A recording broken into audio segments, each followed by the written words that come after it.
成功企业家卢有礼，除了是东和铝工业董事长以外，另一身份也是安平开台天后宫的主委，因此与台马两国宗教界也都有着深厚的交情。这次邀请全台西来安董事会以及霍利钦将军及友人来到马来西亚访问，除走访各大景点，也尝遍特色美食。最重要的是，就是特别安排来到槟城慈英观斗母宫以及槟城吉福堂三王府进行宗教友谊交流。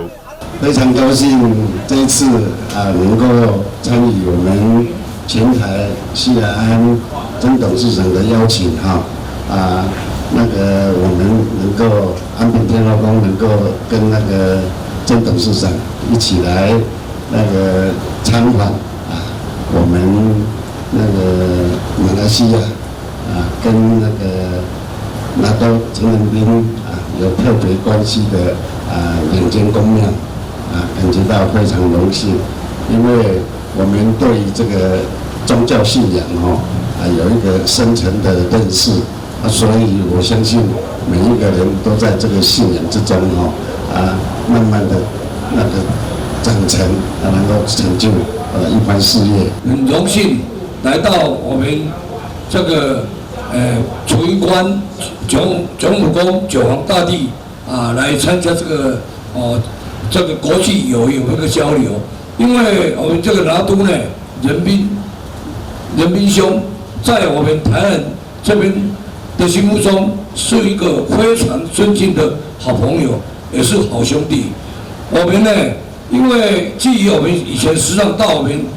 这个槟城过来，那前几年知道我们拿督有在槟城这边有2家宫庙，那因为这一次呢，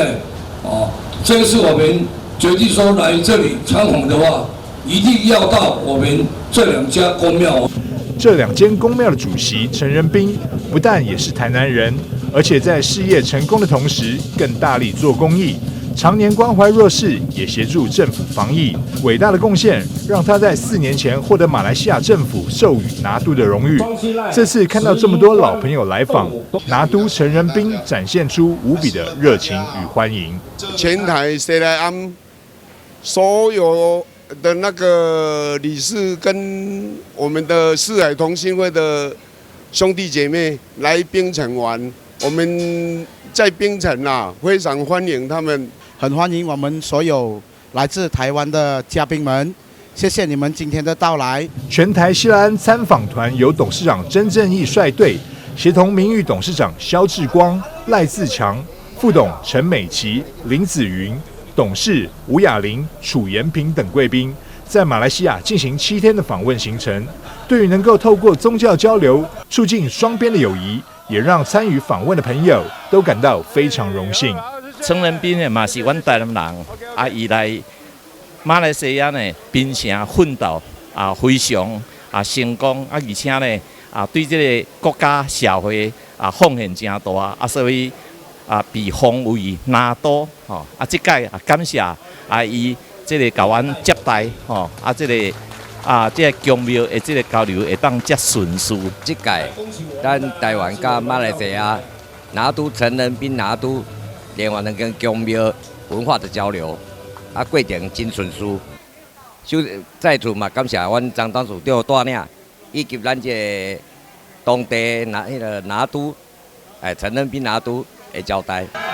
拿督陈仁彬表示，7月份他也将带领许多马来西亚的好朋友再度拜访台湾，将这份情谊延续下去，也祝福大家都能。